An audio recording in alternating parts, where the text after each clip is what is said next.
Hello, hello les amis, bienvenue. Nous voici pour la 13e et dernière semaine de ce 3e trimestre sur l'évangile de Marc. La leçon de l'école du sabbat, son résumé commence. Nous sommes ravis d'avoir vécu ces quelques semaines ensemble. Sur les 10 premiers chapitres de l'évangile de Marc, nous avons vu un Jésus qui bouge, qui va, qui guérit, qui parle, qui prêche, qui va au temple, qui voyage, qui va sous la mer, qui affronte toutes sortes d'obstacles et d'ennemis. Et voici, on a un coup d'arrêt sur sa dernière semaine. Et cette semaine, nous allons donc voir les dernières heures de Jésus le dimanche, à partir de sa résurrection. Le sabbat commence, on a une journée de sabbat qui va s'écouler sans beaucoup d'informations. Tout simplement, les gens se sont reposés, comme dit le commandement. Et on va rentrer dans plus d'action le dimanche matin quand les femmes vont au tombeau pour pouvoir préparer le corps, finalement faire en sorte que le corps de Jésus soit préparé. Et elles seront surprises de voir que le corps n'y est plus. Et c'est ça notre plus grande joie. C'est fondamental, c'est essentiel, la mort de Jésus pour chacun d'entre nous sur la croix. Mais c'est tout autant fondamental qu'il soit ressuscité. Jésus n'est plus dans le tombeau. Jésus est ressuscité. Jésus va parler à Marie de Magdala, va parler aux autres disciples, va faire des apparitions pour pouvoir expliquer et confirmer ce qu'il avait dit au départ concernant sa résurrection, va même prêcher à ces personnes et va laisser donc un legs pour que chacun, à son époque et jusqu'aujourd'hui, puisse accomplir la mission qui est celle d'aller raconter aux autres ce que Jésus a fait dans leur vie. Donc, une leçon pour clore le ministère de Jésus sur cette terre, donc ces derniers instants. C'est comme si à quelque part, nous avions, on va dire comme ça, de 5 heures du matin, du dimanche matin, jusqu'à la fin de la journée de dimanche, dans ces chapitres fin du 15 et début du 16e. On sait que dans d'autres évangiles, on va avoir plus d'informations parce que Jésus est passé plusieurs jours à apparaître et à parler. Mais là, pour l'évangile de Marc, on a un rapport par rapport à ces quelques heures du dimanche. Donc c'est très intéressant. J'espère que de ton côté, tu sois bien disposé pour affronter cette semaine. C'est encore la journée de sabbat, mais que tu aies pu te reposer, peut-être partager des bons moments aujourd'hui, ce matin à l'église, et que Dieu puisse vraiment t'accompagner. Voilà, sans trop tarder, passons donc à la leçon du sabbat. Pour ce sabbat, je voudrais relever le verset à mémoriser qui dit ceci. C'est le verset de Marc 16, les anges qui vont dire, il leur dit, ne vous épouvantez pas, vous cherchez Jésus de Nazareth qui a été crucifié. Je pourrais ajouter, n'est-ce pas? Mais il est ressuscité, il n'est point ici. Voici le lieu où on l'avait mis. Marc 16. Comme j'ai dit en introduction, s'il n'y avait pas eu la résurrection de Jésus, même Paul le dit, mais à quoi ça sert toute notre foi, notre engagement? À quoi ça sert la parole de Dieu qui est basée, oui, sur la venue du Messie, l'agneau de Dieu qui va se sacrifier, mais ce message de salut ne serait pas complet si Jésus n'était pas ressuscité. Nous avons souvent des images un peu partout d'un Jésus encore sur la croix. Or, cela ne correspond pas à la parole de Dieu. Jésus n'est plus sur la croix. Jésus est ressuscité. Et pourquoi la résurrection est si importante? Dans la prédication de l'Évangile, il est question du salut. Or, pour ceux qui ont écouté la prédication de Jésus, ils se sont pu dire, Jésus, il va me sauver, Jésus va me prendre par la main et nous allons au ciel ensemble. Ils auraient pu penser ça. Mais et ceux qui n'ont pas pu écouter le message de Jésus, tous ceux qui étaient décrits par exemple dans l'Ancien Testament, toutes ces personnes, tous ces patriarches et prophètes qui ont eu cette foi dans le Messie, mais qui sont déjà dans le repos de la mort. Quel espoir! Eux, ils sont partis pour ce repos avec l'espoir de la résurrection. Or, pour qu'il y ait résurrection, il faut tout d'abord que celui qui a promis le salut et la résurrection passe par le sacrifice qui nous donne le salut et qu'il soit effectivement ressuscité. Or, le sacrifice sans résurrection, voilà, même si c'était beau le ministère de Jésus, même s'il a prêché, s'il a fait des miracles, même s'il a ressuscité des gens, vous voyez, s'il n'y avait pas eu sa propre résurrection, je pense que c'était peut-être un moment extrêmement clé dans tout l'univers. Imagine-toi, nous avons ce rapport dans la Bible qui dit que Moïse est déjà dans le ciel, puisque justement Moïse vient à soutenir Jésus quand il est là, il comprend que la passion arrive. On a Élie aussi qui était venu dans la transfiguration pour soutenir Jésus. Nous avons Enoch aussi, dans le livre de Genèse, nous raconte qu'il est parti déjà vivre avec Dieu. Donc, rien que ces 3 exemples, ce sont des personnes ressuscitées. Enoch et Élie ne sont pas ressuscités, mais ils sont allés directement au ciel. Mais dans le cas de Moïse, est déjà ressuscité.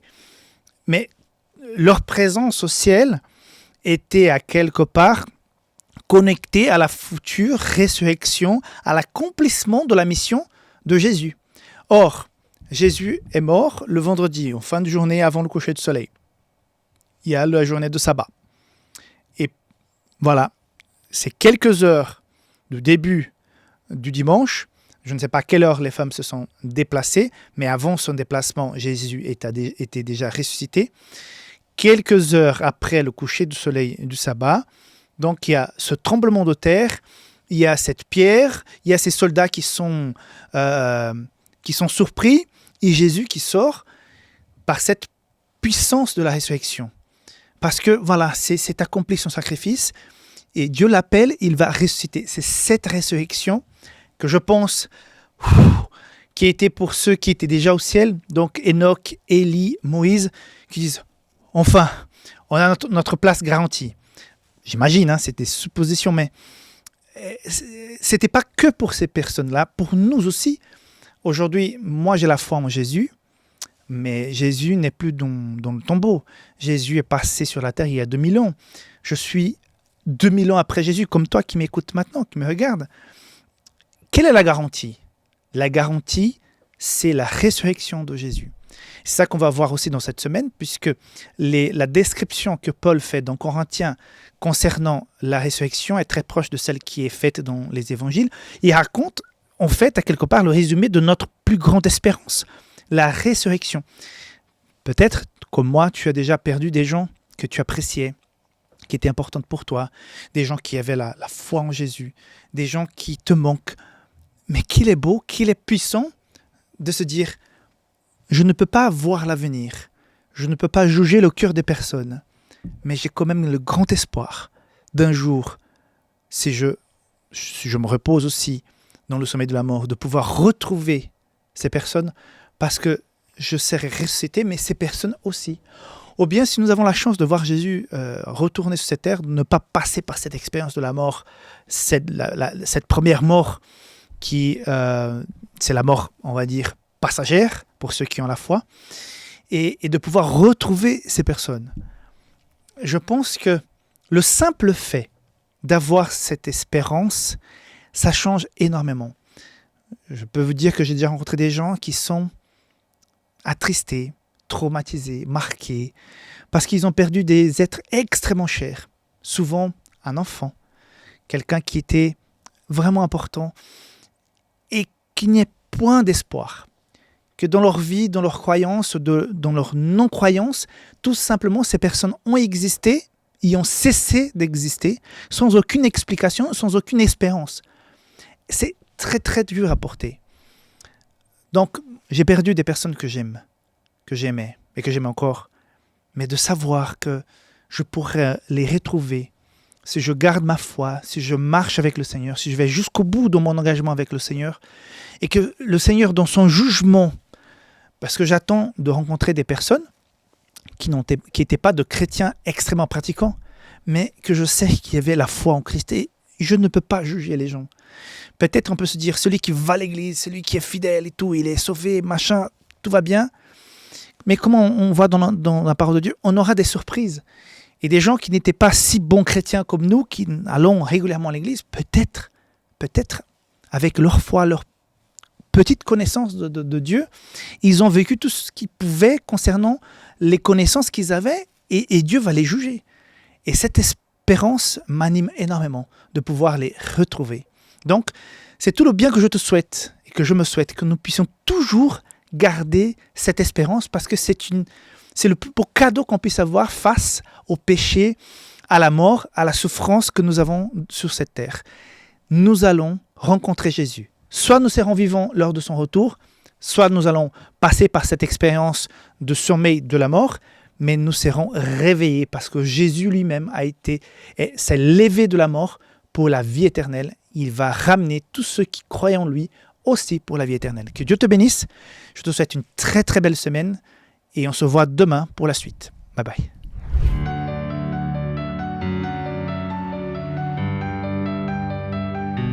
Cette leçon du dimanche va s'attarder sur cette journée de sabbat. On a vu pendant ces derniers chapitres de l'évangile de Marc que nous pourrions presque aller jour après jour. Donc dimanche dernier, dans cette dernière semaine de Jésus, donc c'est l'entrée triomphale de Jésus à Jérusalem, que tout le monde est là, qui vibre. Après, il repart en Béthanie. Lundi, il rentre à nouveau. Mardi, il repart à nouveau depuis Béthanie à Jérusalem. Mercredi, par là, c'est un peu flou. Jeudi, on sait qu'il y a la Sainte Seine. On va juger Jésus pendant la nuit de jeudi soir et vendredi matin. Donc, vendredi, dans le courant de la journée, il y a la crucifixion et Jésus va mourir avant le coucher du soleil. Et donc, une fois que Jésus est mort et mis dans le tombeau, les femmes auraient voulu préparer son corps pour le mettre dans le tombeau, ce qui était normalement fait à cette époque. Mais ça n'a pas été possible. Et finalement, parce que le jour de sabbat arrive, tout le monde va se reposer selon le commandement, avec beaucoup de choses en tête. Je peux imaginer que cette journée de sabbat n'était pas comme une journée comme les autres. Pierre qui avait régné Jésus, ces femmes qui avaient vu Jésus être frappé, les disciples qui l'avaient abandonné, la maman de Jésus qui a perdu, la maman terrestre de Jésus qui a perdu son fils, les Pilate qui était un mou, qui n'a pas su s'imposer. Je pense que sa femme lui a un petit peu tiré les oreilles. Les chefs religieux, à quelque part, ils étaient contents, mais à mon avis, à quelque part dans leur tête, ils savaient qu'ils étaient à côté de la plaque. Je pense aussi à Nicodème, il y a José d'Arimathée qui croyait, qui était dans le cœur convaincu, mais qui n'avait pas pris cette décision de défendre Jésus, se sentait un petit peu quand même coupable. Ça, c'est vraiment interprétation de Rickson, hein. Ça veut pas grand-chose, mais c'est ma façon peut-être d'imaginer comment ils ont réagi. On a un Judas qui est mort. Qu'est-ce qu'on a fait de son corps? Est-ce qu'on l'a enterré? Oui, je pense qu'il y a un... Oui, on l'a enterré, je crois, du jeudi soir au vendredi après son suicide. Donc, voilà, c'est un sabbat pas comme les autres. À mon avis, le climat était un peu lourd. Mais sabbat quand même. Et justement, les derniers versets du chapitre 15 et les premiers du chapitre 16 de l'évangile de Marc mettent l'accent sur... C'est presque impensable. Au milieu de toutes ces situations de trahison, jugement arrangé, la mise à mort de Jésus, les souffrances qu'il a subies, son jugement, il est cloué sur la croix, le chemin qui l'amène jusqu'au Mont Calvaire, voilà, tout ce qui se passe autour de la croix, sa mort. Donc José d'Arimathée qui va demander son corps pour le mettre dans le tombeau. Il y a beaucoup de choses qui arrivent. On aurait toutes les excuses du monde pour dire ce sabbat, ce jour-là, c'est pas comme les autres, on va pas adorer, on va pas faire ce que nous avons la tradition de faire, on va essayer de s'occuper de ce qui s'est passé. Mais non, là on dit que ces femmes qui voulaient préparer le corps de Jésus n'ont pas eu le temps parce que le jour de sabbat arrivait. Et donc, selon nos commandements, et C'est intéressant de voir comment l'auteur de l'Évangile va mettre l'accent là-dessus.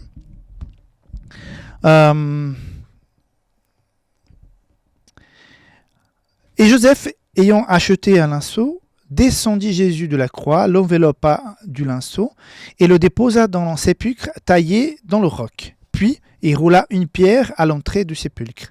Marie de Magdala et Marie, mère de Jones, regardaient où on le mettait. Lorsque le sabbat fut passé, Marie de Magdala, Marie, mère de Jacques et Salomé achetèrent des aromates afin d'aller embaumer Jésus. Le premier jour de la semaine, elles se rendirent au sépulcre de grand matin, comme le soleil venait de se lever. Donc, j'imagine que vers le mois d'avril, dans cette région d'Israël actuelle, au mois d'avril, je pense que vers 6 heures du matin, 5 heures et quelques, le soleil s'élève déjà. Donc, on voit que dès le coucher du soleil du vendredi jusqu'au lever du soleil du dimanche matin, on a ce temps où le tombeau est seulement entre les mains des gardes. Et donc, pourquoi pendant les heures du sabbat, la journée, pourquoi ces femmes ne sont pas rapprochées de ce tombeau pour essayer d'ouvrir la pierre, pour préparer son corps? C'était quand même le corps du Messie. Elles y croyaient, donc c'est le Messie. Ça ne va pas être un péché d'aller l'embaumer le sabbat. Mais vous voyez que Jésus va profiter même de sa mise à mort pour frapper fort concernant un commandement. On n'est pas en train de parler de quelque chose que Jésus a tiré du chapeau quelques instants avant de mourir. On parle de quelque chose qui est depuis la création. Depuis que Jésus a planifié le monde et les êtres humains, il a tout de suite, après la fin de la création, mis une marque, son sceau. Il a mis le sabbat comme un temps sacré. Et ça va être repris tout au long de l'Ancien Testament. On va l'avoir clairement donné, écrit par la main, par le doigt de Dieu, comme dit Exode 20. C'est le seul endroit de la Bible dont les versets sont écrits directement par Dieu lui-même. Tous les autres écrits que nous avons dans la Bible sont de l'inspiration qui passe par un prophète, qui passe par un écrivain biblique, qui va mettre sur papier ce qu'il a ressenti, ce qu'il a vu, ce message qu'il a reçu de la part de Dieu. Par contre, les 10 commandements, c'est le doigt de Dieu. On sait que, par exemple, dans Malachie 3,6, il nous a dit que Dieu ne change jamais. Donc, quelque chose, un écrit d'un homme aujourd'hui qui va chez le notaire, c'est quelque chose qui a de la valeur, qui reste parce que cette personne a écrit devant un notaire. Or, Dieu a écrit de sa propre main, de son propre doigt, pour donner les tables de la loi à Moïse. Et parmi cet écrit, il y a un qui est extrêmement important, c'est la question du sabbat. C'est pour ça que nous sommes des adventistes du 7e jour. Ce groupe, cette église, avec peu d'autres églises, qui observent toujours le sabbat. Et on voit dans la résurrection de Jésus une affirmation. Il est vrai aussi que Jésus a dit dans Luc chapitre 4 qu'il est venu pas pour abolir, mais pour confirmer ce qu'il a dit, ce qu'il a écrit. Donc, et dans tout le ministère de Jésus, à aucun moment il a dit, mais en fait, je voulais vous annoncer un truc super important. Ce n'est plus le sabbat maintenant, désormais c'est le dimanche, notre jour d'adoration. Il n'a pas dit ça à aucun moment. Et justement, au moment de sa mort, ces femmes, José d'Arimathée, c'est ceux qui sont réveillés après sa mise à mort, auraient pu dire, mais, au moins préparons le corps de Jésus. Allons le lendemain demander à qu'on enlève cette pierre pour enfin honorer son corps et préparer donc son corps pour être embaumé. Non, ils vont respecter le sabbat. Et comme c'était déjà nuit, une fois que le coucher du soleil a lieu pour la fin du sabbat, donc ces femmes décident d'aller seulement le dimanche matin quand il y aura lumière du jour. À cette époque, il n'y avait pas de poteaux de lumière partout, donc les gens pour se déplacer c'était très compliqué. En plus, pour faire quelque chose comme elles auraient voulu faire dans une grotte, il faut qu'il y ait de la lumière qui rentre par l'entrée. Donc ces femmes vont le dimanche matin. Mais on voit et on constate encore une fois qu'il y a une confirmation de l'importance de l'observance du sabbat, même dans un moment si crucial. Tout le monde va se reposer, va respecter ce jour de sabbat. Moi, je n'étais pas un observateur de sabbat avant que je connaisse vraiment en profondeur la parole de Dieu. Je peux vous dire que le fait d'observer le sabbat change complètement la donne. Le rythme de la vie est différent, de la famille. Et je constate en lisant la Bible et en le pratiquant depuis plus de 20 ans que le sabbat, c'est une bénédiction. Et je crois profondément qu'il est vraiment le couronnement de la création, ce symbole de connexion entre Dieu et ses enfants. Et même Jésus, pendant sa mort, va, entre guillemets, se reposer pendant ces heures du sabbat.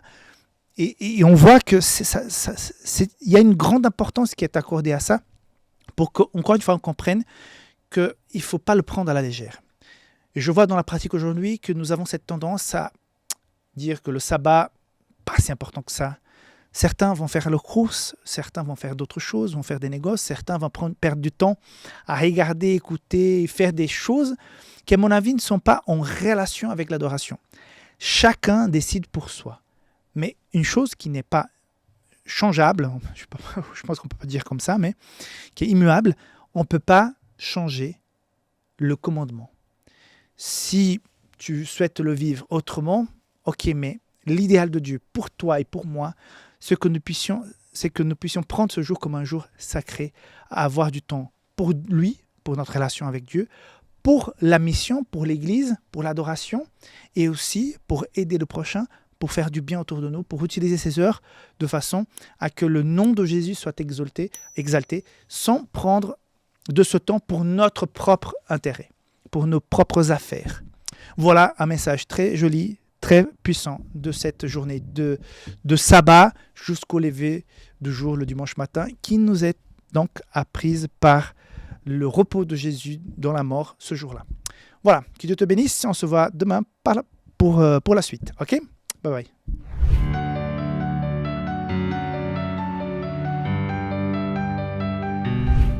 Donc pour cette journée de dimanche, nous avons ces quelques femmes, Marie de Magdala et, comme dit la parole de Dieu, Marie, la mère de Jacques, Salomé achetèrent des aromates afin d'aller embaumer Jésus. Essayez de nous mettre à leur place, de vous imaginer ce moment où, avec ces aromates, elles arrivent proches du tombeau. Imaginons déjà quels sont les arguments qu'elles vont devoir utiliser pour convaincre ces soldats. Mais parfois je pense, mais elles étaient vraiment assez simples d'esprit pour dire on y va comme ça. Elles achètent, donc elles dépensent de l'argent sans avoir la certitude qu'elles auront l'occasion de pouvoir effectivement toucher le corps de Jésus. Mais tout simplement, avec plein de foi, elles s'approchent de ce tombeau pour découvrir que la pierre est roulée, une pierre immense. J'ai pu visiter un tombeau, je ne veux pas dire que c'est le tombeau de Jésus, mais j'ai visité un tombeau que apparemment serait celui où Jésus a été mis. J'ai mes doutes, mais il est très proche de la description biblique. Mais en tout cas, c'est là où tous les touristes vont. Et j'imagine de s'approcher, et ce n'est pas un truc immense. Hein. Avant, je pensais que le tombeau, la porte, quand je voyais dans les dessins, dans les Bibles, dans les livres, j'imaginais un truc immense. Non, c'est une toute petite porte taillée dans la pierre, où on peut rentrer. Aujourd'hui, c'est comme s'il y avait 2 pièces, mais c'est vraiment un espace assez conséquent. Je crois qu'il y a 5 mètres par 2,5, ou 4 mètres par 2,5, un truc comme ça. Ou 4 par 2, mieux. Et puis il y a même une barrière, on ne peut pas aller là où Jésus aurait été accouché. Non, on est dans une partie plus à gauche, on peut contempler. On peut rentrer 3 à 3, pas plus de 3. Et j'ai eu la chance qu'au moment où j'ai voulu entrer, je crois que tout le groupe avait déjà passé. Je crois que je suis rentré avec une personne qui est vite partie, donc j'ai pu rester un petit moment seul à l'intérieur. J'ai pu prier, dire Seigneur, peut-être c'est pas ici, mais voilà Seigneur, je te remercie pour ta résurrection. C'était un moment assez intéressant de mon voyage. Mais imaginez ces femmes qui arrivent, la pierre est roulée, plus de soldats, bien elles rentrent, il n'y a pas Jésus. Jésus n'est pas là. Et donc, il y a ce dialogue avec cet ange qui est là, qui va lui dire elles entrèrent, verset 5, dans le sépulcre, virent un jeune homme assis à droite, vêtu d'une robe blanche, et elles furent épouvantées. Il leur dit, ne vous épouvantez pas, vous cherchez Jésus de Nazareth qui a été crucifié. Mais voilà, il est ressuscité, il n'est point ici. Voici le lieu où on l'avait mis. Donc, quel moment, quel impact ça a dû avoir dans leur vie. C'est vrai qu'on voit dans la suite du récit qu'elles sont tellement impactées et elles ont tellement peur de donner cette nouvelle, puisque annoncer que c'est lui qui publiquement a été condamné, torturé, mis sur une croix, que son corps qu'elles sont allées chercher pour embaumer n'est plus là. Elles ont tout de suite compris, oh là là, on va nous mettre en prison parce qu'on aura volé le corps de Jésus, on aura caché. Je pense qu'elles réfléchissaient déjà aux conséquences de cette non-présence du corps de Jésus dans le tombeau. Donc, elles vont partir de là, mais quelle espérance! Quelle bonne nouvelle! Il est dit qu'elles avaient au départ peur, mais je pense que cette peur, petit à petit, quand elles se rappelaient un peu de ce que Jésus a dit, parlé, prêché, c'était une bonne nouvelle. Et ça, pour chacun d'entre nous, de nous approcher de ce tombeau à Jérusalem et voir qu'il est vide, c'est la plus grande raison de joie de notre vie, puisque c'est vrai, si je me repens, si je cherche Jésus, si je lui demande pardon, si je vis une réconciliation avec lui, si je me fais baptiser au nom de Jésus, si je renouvelle mon engagement régulièrement avec lui par la Sainte Seine, si je meurs dans la foi, c'est parce que Jésus est ressuscité. Et ce qu'il nous a promis fonctionne, son pardon, son salut. Donc, c'est une extrêmement bonne nouvelle. C'est vrai qu'il y a toute la partie où la lecture nous parle sur les historiens, le fait que Jésus effectivement soit ressuscité, les témoins oculaires et tout ça. C'est très important qu'on puisse faire des études pour prouver effectivement que Jésus a bien existé, que Jésus est bien ressuscité. Il ne reste pas énormément d'épreuves, mais des preuves quand même qu'on peut constater que Jésus a bien existé, qu'il est bien passé sur cette terre, qu'il a été bien reporté son existence, son passage, mais surtout, sa résurrection. Et on voit que par la suite, que plusieurs personnes ont témoigné. Quand on voit sur ce que la leçon propose, 1 Corinthiens 15, c'est ça, 1 Corinthiens, la leçon de lundi, c'est 15, voilà, 1 à 8, j'ai lu tout à l'heure. C'est beau de voir que Paul lui-même se dit comme le dernier à mériter telle chose, mais lui aussi, il va rencontrer Jésus.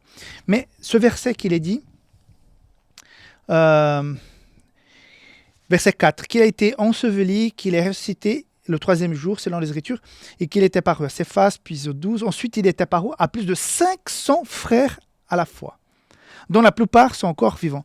Donc vous imaginez comment cacher le fait que 500 personnes ont pu voir Jésus ressuscité. Ça explique aussi le fait que l'église naissante, cette église du 1er siècle, après le baptême du Saint-Esprit dans le livre des Actes, chapitre 2, va connaître un boom.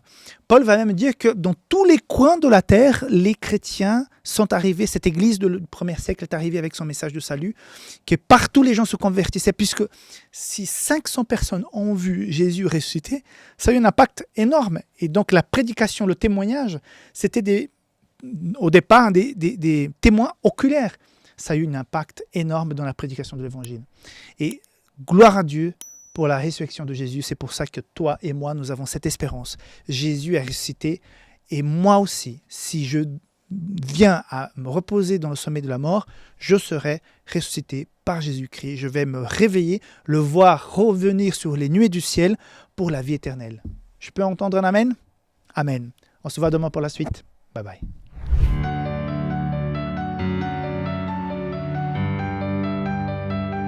Je suis emballé par ce sujet, la résurrection, la dernière heure de Jésus. Et nos vidéos cette semaine sont un peu longues, donc je vais aller plus vite aujourd'hui pour essayer d'avoir un résumé qui ne soit pas très long. Je suis désolé.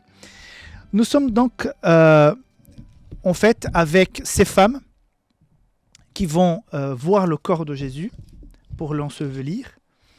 Et la leçon cette semaine va s'attarder sur le fait qu'il y a que des femmes qui vont, dans leur sincérité, simplicité, s'approcher du tombeau. Ce sont ces femmes. C'est Marie de Magdala, cette femme qui a été pardonnée. Il est question des 7 démons qui l'a hanté. Et c'est enfin cette femme qui va rencontrer cette nouvelle du salut. C'est elle qui va rencontrer le salut en personne à quelque part. Et on peut se dire, mais pourquoi les hommes n'étaient pas là? Jésus avait 11 disciples qui restaient encore. Jésus avait d'autres disciples. Pourquoi ces hommes n'étaient pas là? Quel est le message? Par exemple, je vois dans la généalogie de Jésus, différemment des autres généalogies, on a le nom de 4 femmes. On a même Rahab, oui, on a Ruth, Moabite, qui est dans la généalogie de Jésus. La résurrection de Jésus, qui est là en premier? Les femmes. Donc, et ça fuit un petit peu de... Je suis un peu à côté de la leçon, mais je voudrais vous dire que je suis en admiration par la simplicité, le côté maternel des femmes. C'est cette chose que les hommes, à mon avis, ne vont jamais comprendre, ce pouvoir que Dieu a accordé à la femme de pouvoir voir se développer dans leur utérus, dans leur ventre, cet être qui va être un être humain plus tard, ces enfants. Ça génère chez la femme un amour, une sensibilité que je pense que les hommes ne pourront jamais comprendre. Et cette sensibilité liée à une spiritualité sincère donne quelque chose de très beau. Et je pense que ces femmes qui étaient là, ce sont des femmes extrêmement sensibles à l'évangile, au message de Jésus, à la souffrance de Jésus, beaucoup plus que les messieurs. Et à quelque part, c'est un honneur que ce soit ces femmes qui puissent s'approcher et avoir ce premier contact avec donc cet ange qui annonce que Jésus n'est pas là, de Marie de Magdala qui peut rencontrer celui qui a complètement changé sa vie. C'est un signe très fort. Et aujourd'hui encore, on peut aller dans pratiquement toutes les églises. La plupart des membres dans les églises, ce sont des femmes. Aujourd'hui, et grâce au fait maintenant que les femmes peuvent être aussi anciens d'église, la plupart des personnes qui s'engagent dans les églises, avec rares exceptions, ce sont des femmes. Dans les églises où j'étais pasteur, soit la moitié, soit la plupart étaient des femmes. Et je vois que de plus en plus, on a des femmes dans l'église qui s'engagent, qui sont là, qui ne veulent pas prendre le rôle des hommes, mais que parfois, ils ne sont pas au rendez-vous, elles prennent le relais et c'est très bien. D'un côté, je suis content parce qu'elles sont honorées. Jésus les honore ici, Jésus les honore dans la généalogie. Jésus, ses meilleurs amis étaient Marthe, Marie et Lazare. Encore une fois, 2 femmes et un jeune garçon. Donc Jésus est sensible aux femmes, aux enfants.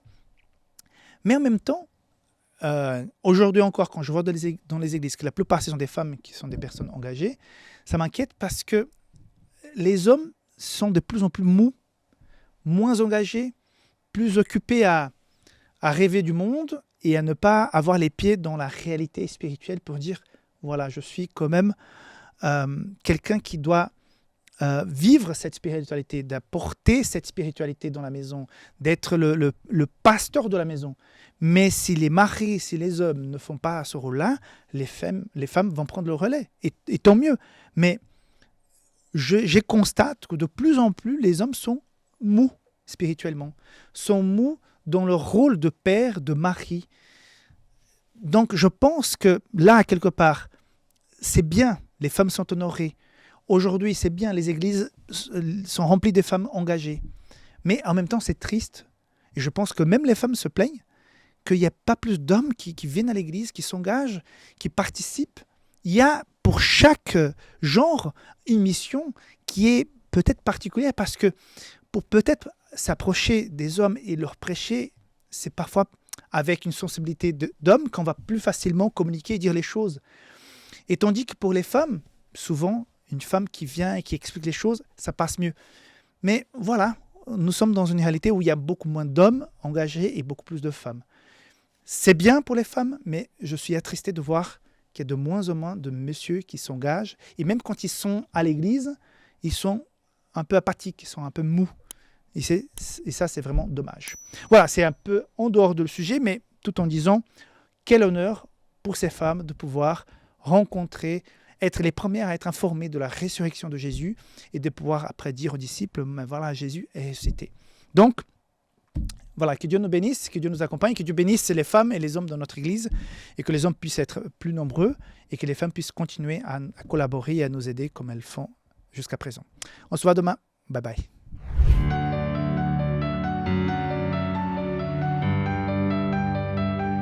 Voilà les amis, donc il y a 2 points importants que je vais essayer d'aller assez vite puisque j'ai pris plus de temps pour les vidéos précédentes. Comme j'ai dit, je ne voudrais pas avoir une vidéo trop longue.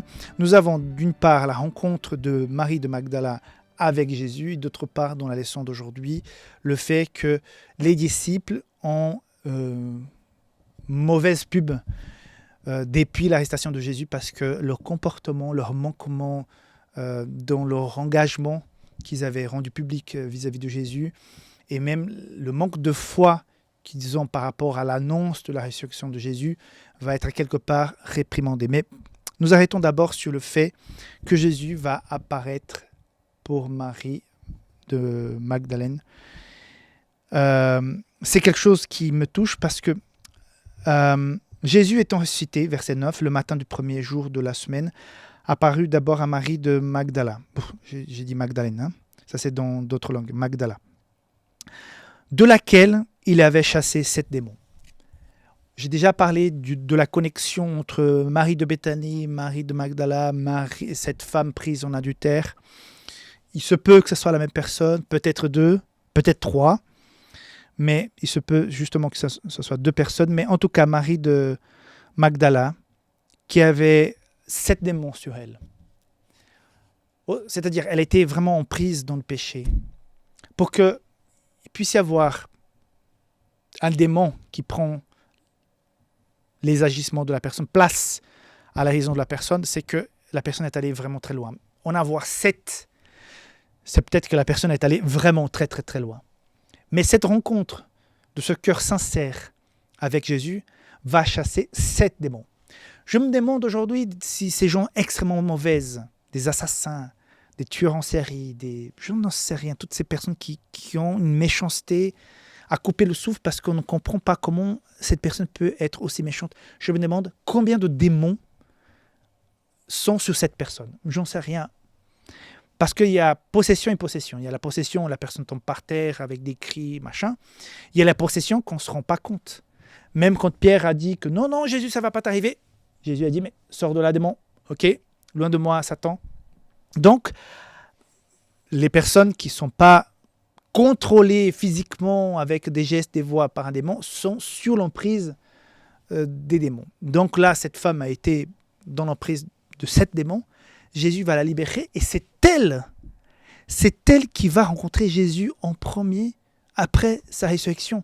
Ça veut tout dire. D'abord une femme, sa sincérité, sa sensibilité, comme j'ai dit hier, mais le fait surtout qu'elle a vécu une repentance réelle. Et à partir de ce moment-là, Jésus ne compte plus ce qui se passait avant. C'est la sincérité, la personne en ce moment, même après sa conversion, ce qu'elle est, ce qu'elle vit. Donc il va apparaître à cette femme en premier. Et pas à Pierre, pas à Jacques, ni à Jean. Non, c'est à Marie de Magdala. Quel beau message. Marie, tu étais loin dans le péché. Mais sache, voilà, aujourd'hui, je t'honore encore une fois, me révélant à toi en premier. Et quand elle va raconter aux disciples, bien sûr, les disciples, comme j'ai déjà mentionné, ils ont parti, laissant Jésus être pris par les soldats. Ils se sont enfuis. Ils n'ont pas été là au moment de la crucifixion. Donc, ils ne sont pas allés au tombeau pour essayer de voir, d'accompagner peut-être ces femmes. Peut-être ces femmes ont annoncé leur intention d'aller embaumer le corps de Jésus. À aucun moment, un disciple dit « mais on vient avec vous ». Ils ont dit « non, ça c'est une bêtise ». Mais ces femmes, dans leur sincérité, sont allées. Parmi elles, Marie de Magdala. Maintenant, elle va apporter la nouvelle de la résurrection de Jésus, puisque le tombeau est vide et que Jésus est venu lui parler directement. On ne lui a pas cru, parce que c'est pas vrai. Mais Jésus avait dit qu'il allait ressusciter. Ceux qui ne voulaient pas entendre ça. Et à mon avis, parce qu'elle était une femme. Comme la leçon même le dit, il y avait moins de respect pour les femmes à cette époque. Et c'est bien dommage, parce que quand Jésus apparaît plus tard, Jésus va les tirer les oreilles, mais c'est super. Jésus va leur dire, Après cela, il est apparu sous une autre forme à deux d'entre eux qui étaient en chemin pour aller à la campagne. On connaît ça, cette histoire de chemin d'Emmaüs. Enfin, il apparut aux 11 pendant qu'ils étaient à table. Il leur reprocha leur incrédulité et la dureté de leur cœur parce qu'ils n'avaient pas cru ceux qu'il avait vus ressusciter. Donc, Marie vous annonce. Les deux qui étaient sur le chemin vous annoncent. Et vous ne croyez pas. À quelque part, encore une fois, on peut facilement juger ceux qui n'ont pas cru, mais je te parle, la Bible nous parle de la résurrection de Jésus, de la transformation, du pouvoir de changement qu'il apporte à chacun d'entre nous. Et peut-être je parle à quelqu'un qui vit quelque chose, qui est enraciné dans un péché, dans un comportement, dans une addiction, et tu ne crois pas que Jésus puisse t'aider. C'est un peu comme ses disciples. C'est comme si Jésus te disait aujourd'hui, attends, tu n'as pas cru que j'avais le pouvoir de te délivrer de cette prison. Ça peut être une prison émotionnelle, de culpabilité, une addiction.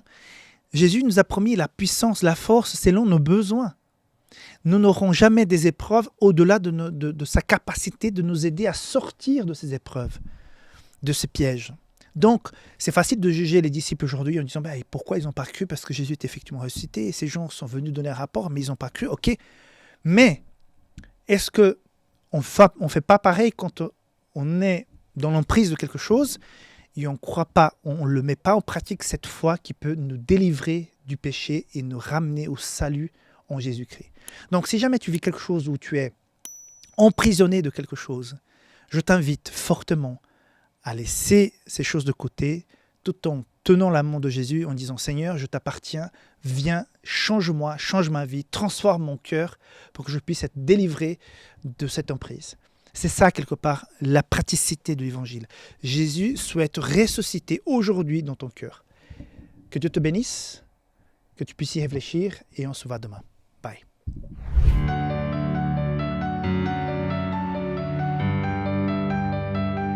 Justement, Jésus revient bientôt, mais nous avons une mission qui nous est accordée par Jésus lors de cette journée de résurrection. Il va apparaître à ses disciples. Il va donc les reprocher un petit peu parce qu'ils manquaient de foi, mais surtout, il va dire quelque chose qui est extrêmement important au verset 15. Puis il leur dit « Allez partout le monde et prêchez la bonne nouvelle à toute la création. » Cette partie, nous savons qu'elles ne sont pas présentes dans tous les manuscrits, mais je la lis quand même. « Celui qui croira et qui sera baptisé sera sauvé, mais celui qui ne croira pas sera condamné. Voici les miracles qui accompagneront ceux qui auront cru.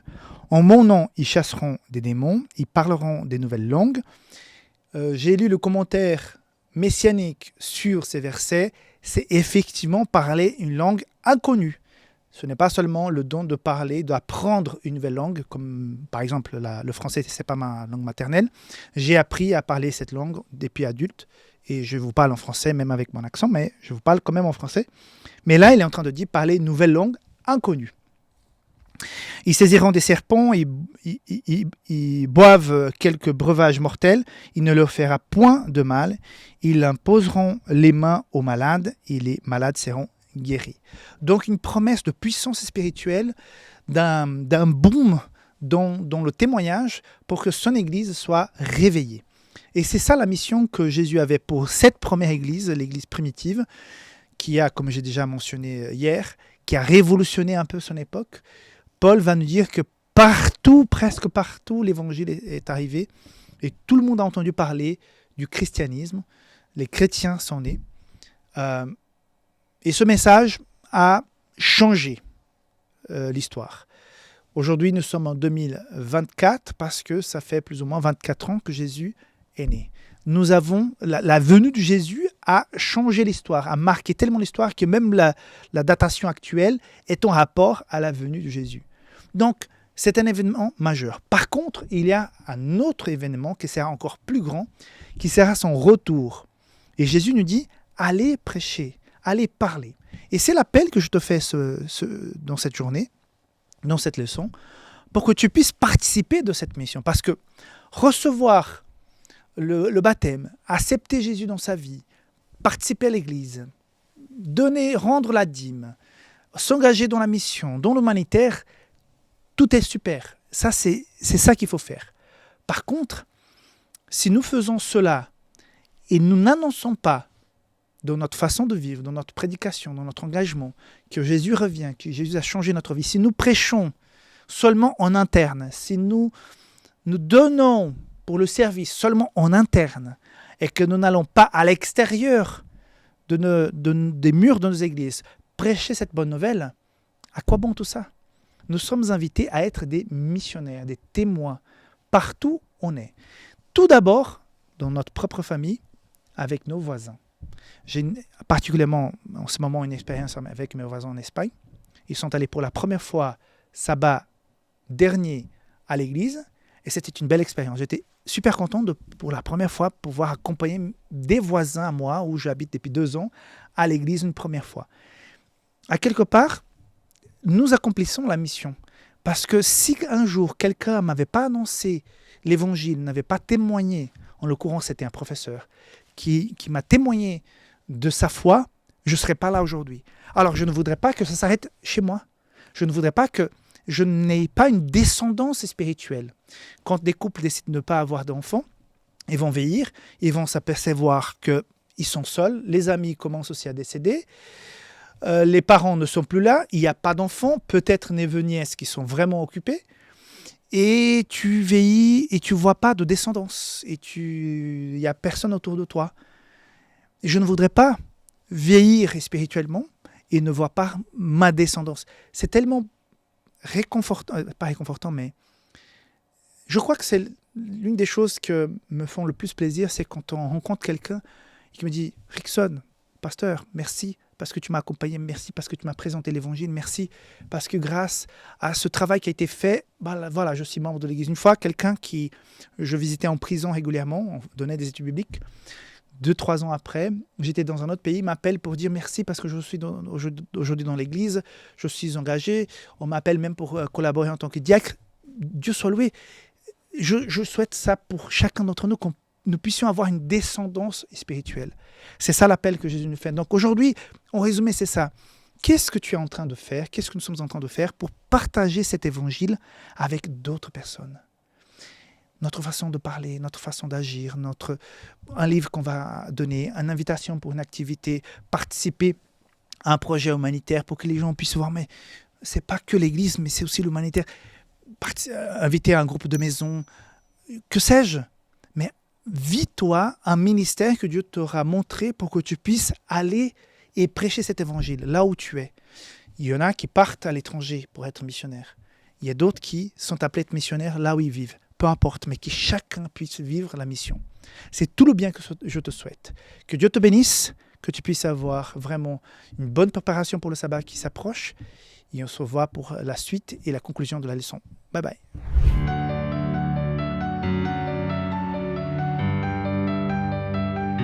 Alors, il y a plusieurs idées qui sont partagées dans la leçon de vendredi. Je voudrais juste prendre une que je trouvais pour moi très importante. La mort est peu de choses pour le croyant. Le Christ, en parlant d'elle, a dit « Si quelqu'un garde ma parole, il ne verra jamais la mort. » La mort du chrétien n'est qu'un sommeil, un repos dans le silence et l'obscurité. Si vous croyez, votre vie est cachée avec le Christ en Dieu. Et quand le Christ, votre vie, paraîtra, alors vous paraîtrez aussi avec lui dans la gloire. Jésus-Christ, page 789. Si quelqu'un garde ma parole. Donc, voici la plus belle promesse que Jésus n'a jamais faite à chacun d'entre nous. Si toi, tu gardes sa parole, si tu vis la parole. Garder la parole, ce n'est pas d'avoir une Bible à la maison. À Saint-Félix, nous avons, dans mon bureau, je pense que dans mon bureau, je dois avoir au moins 150 Bibles. Dans toutes les langues que vous puissiez imaginer, dans toutes les versions. Et ce n'est pas pour autant, pour avoir autant de Bibles dans mon bureau, que je suis sauvé, que je suis garanti. C'est c'est le fait de garder la parole, de la vivre, de la pratiquer qui fait toute la différence. Est-ce que je suis un pratiquant de la parole? Est-ce que tu es un pratiquant de la parole? Un pratiquant, c'est celui qui va mettre dans la vie de tous les jours des principes de cette parole, dans la façon de faire ses négoces, de faire sa relation avec sa famille, ses collègues de travail, des amis de la faculté. Est-ce que je mets les valeurs chrétiennes dans ce que je fais? Est-ce que je suis honnête? Est-ce que je suis personne d'une seule parole? Est-ce que je suis quelqu'un de droit quand je travaille, quand j'étudie? Est-ce que je fais les choses avec la plus grande responsabilité? Je sais qu'il y a des problèmes de santé, je sais qu'il y a des traumatismes d'enfance, je sais qu'il y a plein de choses qui jouent sur notre vie actuellement. Mais dans la mesure du possible, où ces choses n'interviennent pas, où je suis face à moi-même, où je dois prendre des décisions par moi-même, et dont le résultat sera la conséquence de mes décisions. Est-ce que je mets dans ces décisions les valeurs chrétiennes en pratique? C'est ça, si quelqu'un garde ma parole. Et la promesse est la suivante, la conséquence est la suivante. Quand le Christ, votre vie, paraîtra, alors vous paraîtrez aussi avec lui dans la gloire. Donc il y a une gloire qui nous attend, à quelque chose de plus grand que nous, de puissant. C'est la vie éternelle, c'est la fin du péché, de la tristesse, de la douleur de ce monde. C'est tout simplement incroyable ce qui nous attend. Mais il faut que nous soyons dans sa parole. Si toi qui m'écoutes, qui me regardes en cet instant précis, si tu n'as pas encore pris ta décision, je t'invite à le faire. N'attends pas. Tu attends quoi? Il n'y aura pas un ange qui va venir du ciel pour te parler. Moi, aujourd'hui, je suis cet ange pour toi. Si tu prends ta Bible et tu l'ouvres, maintenant, la Bible sera l'ange pour toi. Quand tu iras à l'église où le pasteur va te dire « Repentez-vous, venez, baptisez-vous au nom de Jésus », c'est lui l'ange pour toi. Dieu est en train de te parler, de t'appeler. Si jamais tu es encore hésitant, je te dis franchement, rentre dans ta chambre, ferme la porte, mets-toi à genoux, parle avec ton Dieu. Dis « Seigneur, donne-moi... impressionne-moi, montre-moi, donne-moi un dernier signe que je dois vraiment m'engager avec toi et tu verras que Dieu va répondre. Moi, une fois, j'étais le canal par lequel quelqu'un a dit « Seigneur, j'ai besoin d'un signe pour prendre ma décision, pour me faire baptiser. » Et voilà que je viens auprès de cette personne, dit « Je vais me faire baptiser. » C'était quand j'étais encore jeune. « Je vais me faire baptiser. » Et à l'époque, le pasteur m'a dit « Je ne peux pas faire une cérémonie pour une seule personne, il faut avoir au moins 3. » Donc je viens vers cette personne et j'ai dit « Tu vas te faire baptiser avec moi parce que tu es prête. » Et le pasteur m'a dit qu'il faut 3 personnes. Donc pour me faire baptiser, tu dois te faire baptiser avec moi. Cette personne a commencé à pleurer parce que c'était la réponse qu'elle cherchait. Donc Dieu va te montrer clairement. Et je te le dis déjà, Dieu va te dire « Prends cette décision. Sois dans ma parole. N'hésite pas. Si jamais tu n'as pas encore pris cette décision de baptême, je te l'invite à le faire. C'est la meilleure décision que tu puisses prendre dans ta vie. Que Dieu te bénisse et que je puisse être dans ta parole. Et on se voit la semaine prochaine pour le début de l'évangile de Jean, qui sera donc le thème de notre prochain trimestre. Que Dieu te garde. Bye bye.